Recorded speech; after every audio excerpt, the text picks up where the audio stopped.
raskuse või ohtlikkuse mõttes, aga pigem kui selle, et need alad ei olnud väga palju tuntud, nii et jah, see sõna ei ole täna enam kindlasti selles mõttes adekvaatne ja need, kes sellega alaga tegelevad ühel teisel moel, siis nende jaoks ei ole see kindlasti ekstreemne. Pigem ise kaldume elatusspordi peale, kirjeldada neid. Tegemist on spordivõistlustega, kui palju erinevaid alasid üleüldse on, kui neid natukene võitule kirjeldada, mida siis seekord näha saab? Võistlustulle või võistlusena on 4 spordiala, 4 ala, teemik siis 3, tänava- ja pargivõistlus meestele ja eraldi naiste kategoorias ja siis rula. Et loomulikult tegelikult võib neid kategoriseerida veel väiksemateks tegevusteks aladeks ja sedasama rula võiks ka nii pargid tänavasõiduna korraldada, aga hetkel on ta niimoodi. Aga see trikimängu 5- eeskuju või seda aluseks võttev pool etendus, pool võistlus, et see on üks võistleja teeb trikke ette ja teised peavad järgi tegema, kui lõpuks keegi teeb siis midagi sellist, mida enam keegi järgi ei tee ja siis tema on võit. Just, jälle täpselt õige info ja see võistlus oli tegelikult juba eile Balti jaama komisjonis. Et sellest oleme ilma, kes ei läinud see. Jah, no seda saab veel tegelikult igasugust sotsiaalmeediakanalist järgi vaadata. Tegime sellest live üle. On päris selge, et hüperfessionil on oma publik ja oma tegijad olemas ja üle maailma tullakse kokku. Aga üsna pikka aega on ilmselt ka teil kannul käinud ja jälginud filmitegija Maria Reinopet. Elu on vaid üks sõit esilinastus, on ka täna õhtul toimumas. Kuidas selle filmi tegemine käis? Oskate ka veidi meid valgustada? Pean ütlema, et ei ole ka seda filmi veel näinud. Et jah, nad jälgisid meie eelmist üritust lähedalt just korraldusliku poole pealt. Aga jah, või tegelikult olen ka samamoodi õhtuse esilinastuse osas mõnestanud, et millest me täpsemalt siis räägime. Et pidevalt rääkima nii Simpossessionist läbi ajaloo kui siis mõnest meie võitlejast, kelle läbi siis Simpossessioni kogemust kirjeldatakse.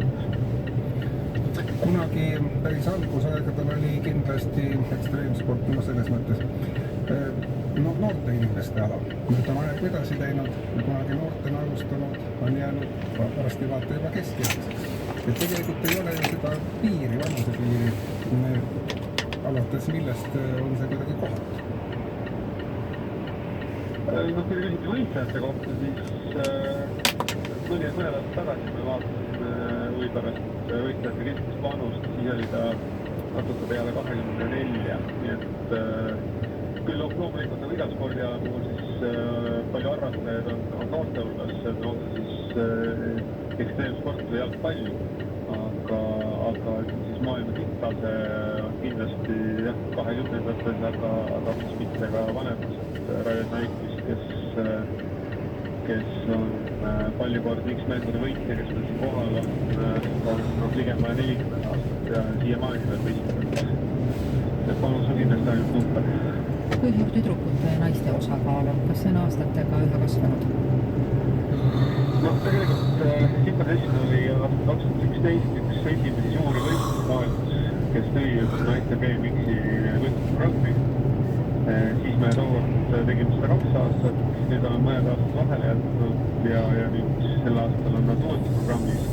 Jah, tol hetkel, kui me võistlusprogrammi tõime, siis oli see tase veel ütleme suhteliselt kesine ja võistlejate arv vägagi piiratud, aga kuna ka naised on Tokyos olümpial, siis viimase 2, 3, 4 aastaga tegelikult nii võistlejate arv kui tase on meeletult kasvanud maailmas.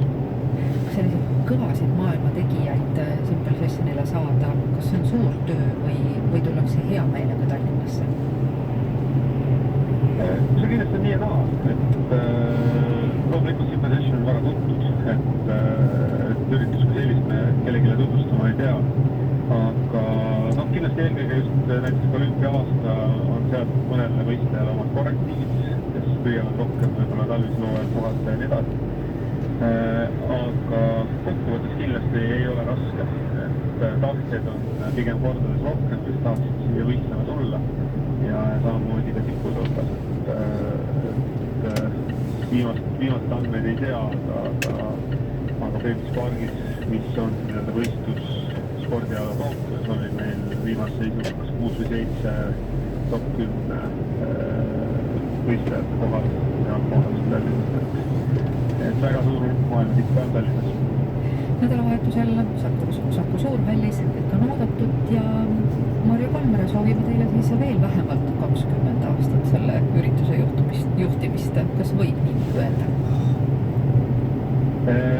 Kes teab, ega me esimest üritust korraldades ei teadnud ka, et asi nii kaugele jõuab, kes teab. Igal juhul jõudu tööle ja aitäh meiega kõnelemast.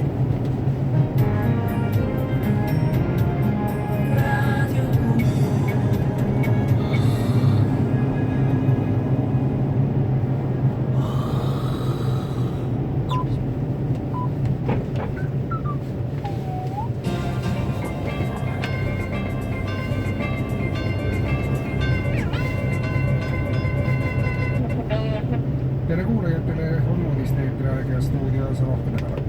Valitsuses oli eile Rail Balticu teemaline erikoosolek ja arutluse all oli kogu trassi tulevik ja edasised arengud.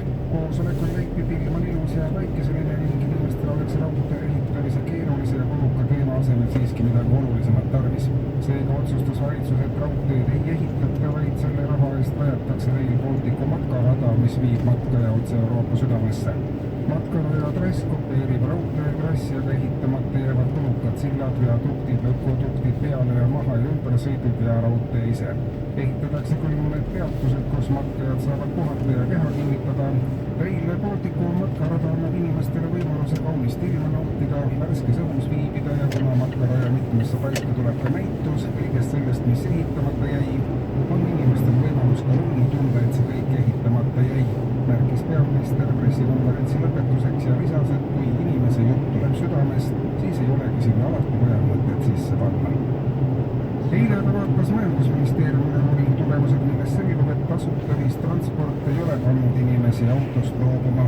Seega otsustas valitsus astuda sammu edasi ja tasuta ühistranspordilt minnakse nüüd üle tasulisele ühistranspordile, mis tähendab, et bussiga sõites on reisijal võimalik raha teenida.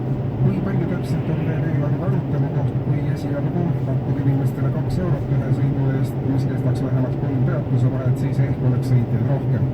Kui sellest väheks jääb, siis võib 2 eurot maksta ühe peatuse vahe eest, milline raha lõpuks paneb inimese ühistransporti kasutama, tuleb katsete teel kindlaks teha.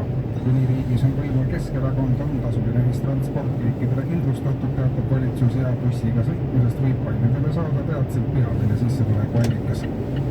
Ning veel liiklusest. Maanteeametis on valmis saanud liiklusolukorra parandamiseks kavandatava veapunktisüsteemi esialgne projekt, mille idee on saata pidevat liikluseeskirja vastu patustajad nõustamisele. Süsteem näeb ette, et kui nõustamisel käimine ei aita, siis hakkab nõustaja juhiga igapäevaselt kaasa sõitma ja sõidu ajal juba nõu andma, kuidas ühes või teises liiklussituatsioonis käituda. Eestis kehtib juba palju karistusi, kuid liikluspildis on muutused visad tulema.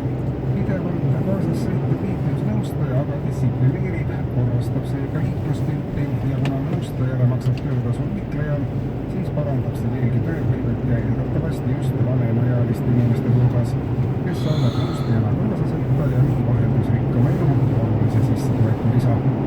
Juht, kellele on määratud nõustaja, aga sellele vaatamata liikleb ilma temata jääb eelnõu kohaselt juhtimisõigusest ilma 10 aastaks. Ja lõpetuseks mitmesugust. Täna algab Tallinnas Eesti esimene kasulike idiootide kokkutulek. Toimub ka seni, kus arutatakse, millega idiootid saaksid kasulikud olla, sest vaatamata sellele, et järjest sagedamini ühte või teist inimest kasulikuks idioodiks nimetatakse, ei ole suurem osa sellise tiitli pälvinutest ise aru saanud, millega ja kellele nad kasulikud on.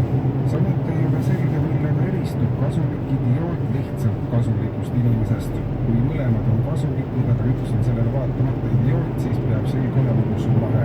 Aga selge see ei ole.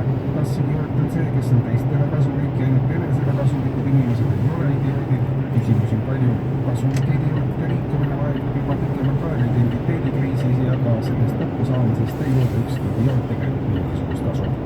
kuulsite uudiseid.